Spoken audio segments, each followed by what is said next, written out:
नमः शिवाय। जैसा कि आप सभी जानते हैं कि हम यात्रा के लिए प्रस्थान करेंगे और आगे भी माताएं बहनें यात्रा कर चुकी है और आप सभी को पता है कि यात्रा का कारण क्या रहा, कैसे रहा, सभी को पता है। सबसे पहले तो मैं ये कहना चाहूंगी कि मैंने सुना है अभी तक कि झाला साहब की मदर के वचनों के कारण हमें यात्रा करने का सौभाग्य प्राप्त हुआ है। पर मेरा ये मानना है, मेरी थिंकिंग है, मैं ऐसा सोचती हूँ कि महाकाल हम सभी से मिलना चाहते थे, तो उन्होंने झाला साहब की माता श्री को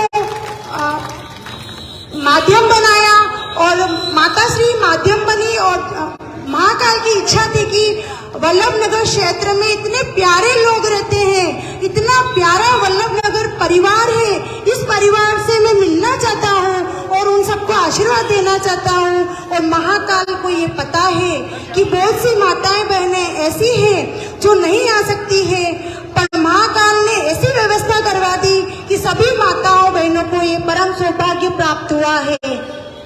इसके लिए हम माता श्री के लिए तालियां तो बजा ही सकते हैं और जोर से बजा सकते हैं। मैंने अभी तक सुना है कि सोने पे जीएसटी लगी है, चांदी पे जीएसटी लगी है, फल फूल हर चीज पे जीएसटी लगी है, पर अभी तक ये नहीं सुना मैंने कि तालियों पे जीएसटी लगी है। अभी तक तालियों पे जीएसटी अभी तक किसी ने नहीं लगाई, तो डरने की कोई जरूरत नहीं है। दिल खोल के इतनी तालियां बजाओ कि महाकाल की और झाला साहब की मदर के कानों में आपकी तालियों की गूंज और खड़खड़ाहट सुनाई दे। महाकाल जो है स्वयं झाला साहब की मदर के कंठ पे विराजित हुए और उन्होंने माता जी के मुख से ये वाणी निकली कि कि बेटा आप सभी को यात्रा करवाओ, और झाला साहब ने ये व्यवस्था करवा दी। और उस माता जी का बहुत उन माता जी के लिए मैं पूरी महिला मंडल की तरफ से और पूरे वल्लभनगर क्षेत्र के प्रत्येक व्यक्ति के, प्रत्येक नागरिक गण के लिए मैं उन सबकी तरफ से माता जी का धन्यवाद करती हूँ कि उनकी वजह से हमें सौभाग्य प्राप्त हुआ है। और आपको पता ही है कि सभी जानते हैं, अभी तक यात्रा गई है तो आप लोगों ने सुना ही होगा कि माता जी को यात्रा लेके गए झाला साहब, और फिर माता जी इतनी प्रसन्न हुई, यात्रा से इतना सौभाग्य प्राप्त हुआ कि उन्होंने अपने बेटे को आदेश दिया कि बेटा तुम मेरी जैसी जितनी भी माताएं हैं उन सभी को यात्रा करवाओगे। तो बेटे ने श्रवण बेटा बन के झाला साहब अपनी माँ के लिए ही श्रवण बेटा नहीं बने, यहाँ पर उपस्थित जितनी भी माताएं और बहनें बैठी है तो किसी माताओं के लिए झाला साहब श्रवण बेटा बने हैं, तो किसी बहनों के लिए श्रवण भाई बने हैं और उन्होंने ये पुण्य प्राप्त करने का सौभाग्य प्राप्त किया है। मैं आप सभी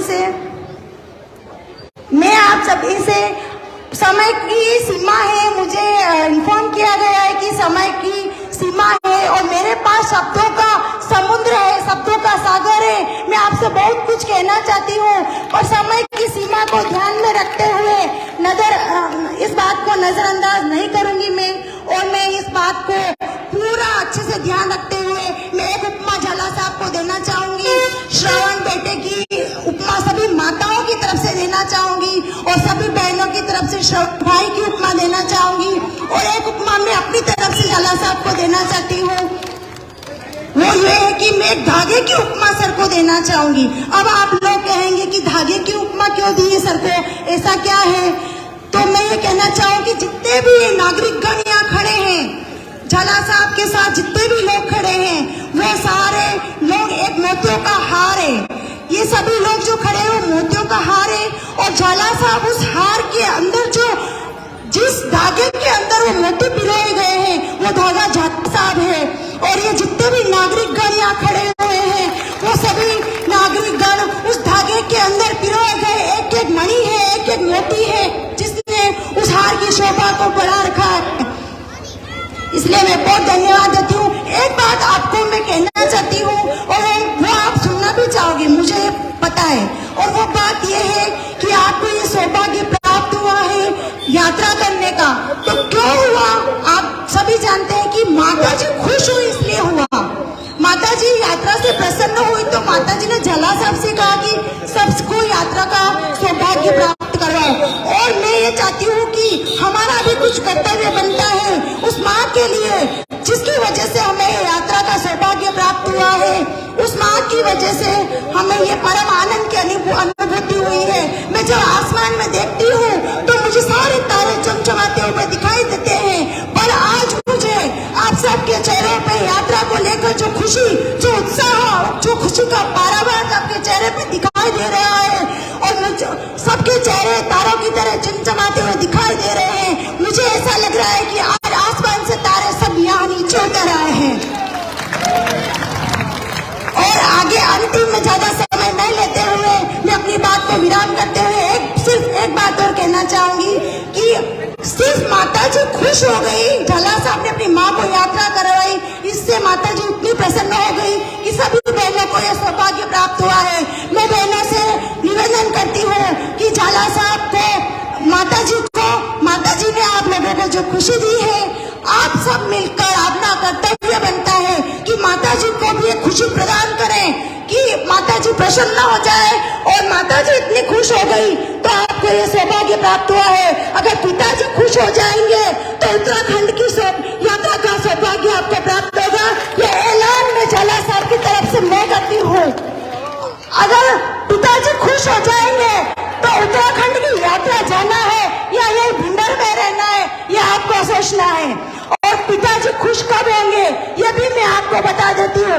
यात्रा से माता जी खुश हो गई तो पिता की खुशी कब होगी? जब बेटे की चेहरे पे खुशी होगी। और बेटे की चेहरे पे खुशी कब होगी? जब सारी महिलाएं, सब माताएं बहनें झाला साहब का सहयोग करेगी, तब बेटे का चेहरा प्रफुल्लित होगा, उससे पिताजी का चेहरा खुश होगा। और बेटा जब खुश हो जाएगा तो उत्तराखंड की यात्रा का सौभाग्य सभी बहनों को प्राप्त होगा। कमल, एक बात और कहना चाहती हूँ, कमल वो चीज है, कमल वो चीज है जिसको देखो, कमल को देखते ही हमें बहुत प्रसन्नता का आभास होता है। कमल देखते ही हमें सुंदरता का आभास होता है। कमल देखते ही माँ लक्ष्मी का आभास होता है। कमल देखते ही हमें सारी जहाँ की खुशियाँ प्राप्त हो जाती है। मुझे तो ऐसा लगता है, आपको लगता है या नहीं ये मैं नहीं कह सकती। आपके चेहरे को देखकर तो ऐसा लग रहा है कि आपको भी ऐसा लगता है। कमल को अगर देखो तो वो सुंदर लगता है और अगर कोई गुस्से से उसको मसल भी थे तो कमल मसला हुआ कमल भी उस मसलने वाले व्यक्ति के हाथ में अपनी खुशबू छोड़ जाता है। तो है कमल। और झाला साहब से अंतिम में शब्दों की सीमा को ध्यान में रखते हुए एक बात कहना चाहूंगी, झाला साहब से एक बात कहना चाहूंगी, मानो तो हार है और ठानो तो जीत है। जय महाकाल। तालियों की गड़गड़ाहट के साथ मैं अपनी शब्दों को विराम देती हूँ। धन्यवाद। जय महाकाल। नमः शिवाय।